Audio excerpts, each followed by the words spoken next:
Enema पास के ही गांव में मेरा वो जो मित्र रहता है, मैं उससे मिलकर आता हूँ। बहुत दिनों से मिला नहीं हूँ। जब उधर जा ही रहे हो तो मेरी माँ से भी मिल आना। बहुत दिनों से माँ की कुछ खबर नहीं मिली है।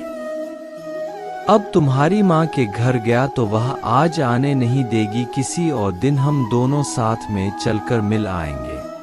अब आज तुम जा रहे हो तो माँ से मिल आना। पता नहीं अब कब जाना होगा। अच्छा ठीक है, आज ही सासू माँ से मिल आता हूँ। फिर साही निकल पड़ता है अपने मित्र के गांव पहुंचकर।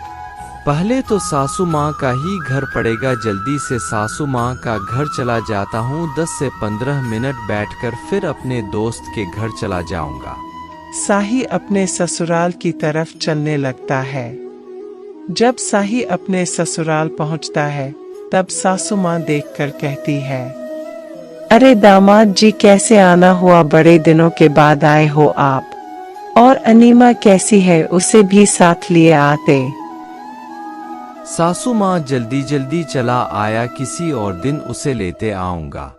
मैं अपने दोस्त के घर जा ही रहा था तो सोचा आपसे भी मिल लेता हूँ। अब आए हो दामाद जी तो बिना खाना खाए तो मैं आपको जाने नहीं दूंगी और आज रात तो आपको यही रुकना होगा।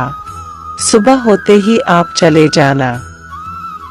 मैंने अनीमा को बोला ही था कि मैं अगर माँ के घर चला जाऊंगा तो वह फिर मुझे रोक लेंगी और वही हुआ मेरे साथ। फिर सासू माँ बांस की सब्जी बनाने में लग जाती है। सब्जी बन जाने पर अपने दामाद को परोसती है। साही सब्जी खाते ही कह उठना है, सासू माँ यह क्या है? इतना स्वादिष्ट पहले कभी नहीं खाया। इतना स्वादिष्ट कड़ी तो अनीमा ने कभी बनाया ही नहीं। तब सासू माँ बैम्बू डोर की तरफ इशारा करते हुए कहती है, इसका बनाया है। सुबह होते ही साही अपने गांव जाने के लिए तैयार हो जाता है। तब उसे याद आता है, अपने गांव में तो कहीं भी बांस का पेड़ नहीं है। एक काम करता हूँ, यहीं से लेकर चला जाता हूँ। इतना सोचना था कि बैम्बू डोर को उखाड़कर सिर पर लाद कर साही निकल पड़ता है। घर पहुंचकर अपनी पत्नी से कहता है, यह लो बैम्बू और जल्दी से जाकर इसका कड़ी बनाओ। अनीमा चकरा कर कहती है, इसकी सब्जी कैसे बनेगी? बनेगी, बहुत स्वादिष्ट बनेगी। चलो मैं तुम्हें काट कर देता हूँ और तुम बना लेना। साही बैम्बू को काटकर तैयार कर देता है और अनीमा उसे बनाने में लग जाती है। बनाने के बाद साही को खाने देती है। अरे तुम्हें तो बनाने भी नहीं आया। तुमने कैसा बनाया है? दांत से टूट भी नहीं रहा है। मैंने तो बहुत देर तक पकाया, बहुत अच्छी तरह से बनाया जैसे बाकी सब्जियों को बनाती हूँ। तुमने क्या क्या किया था? कैसे कैसे बनाया था? मुझे बताओ। 6 से 7 घंटे तक पानी में नमक डालकर उबाला, फिर उसी तरह बनाया जैसे बाकी सब्जियों को बनाते हैं।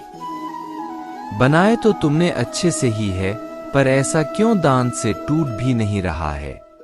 एक काम करो, एक बार और इसे उबालो। फिर अनीमा बैम्बू कड़ी को उबालकर साही को खाने देती है। अभी भी नहीं टूट रहा? तुम्हें बनाने ही नहीं आया? कुछ दिनों के बाद अनीमा की माँ पास के ही गांव में आई रहती है। जब इधर आई ही हूँ तो अपने बेटी दामाद की खबर भी ले लूं। जाकर उनसे मिल लेती हूँ, कैसा हाल समाचार है उनका। अजी देखो, माँ आई है। कैसी हो माँ तुम? आज कैसे आना हुआ? मैं इतना बुलाती थी तब तो तुम कभी नहीं आई। सासू माँ की आने की खबर सुनकर साही भी दौड़ा दौड़ा आता है। अरे माँ जी, इतनी टेस्टी कड़ी आपने मुझे बनाकर खिलाई और आपकी बेटी। मैं इतनी मेहनत से सिर पर लाद कर बैम्बू लाया था और इसे तो बनाना ही नहीं आया। ऐसी कड़ी जो मेरे दांत से टूट भी नहीं रही थी। सासू माँ हंसते हुए कहती है, दामाद जी, बैम्बू कड़ी बैम्बू शूट से बनते हैं, बैम्बू डोर से नहीं। सासू माँ की बात सुनकर दोनों के मुंह फटे के फटे रह जाते हैं।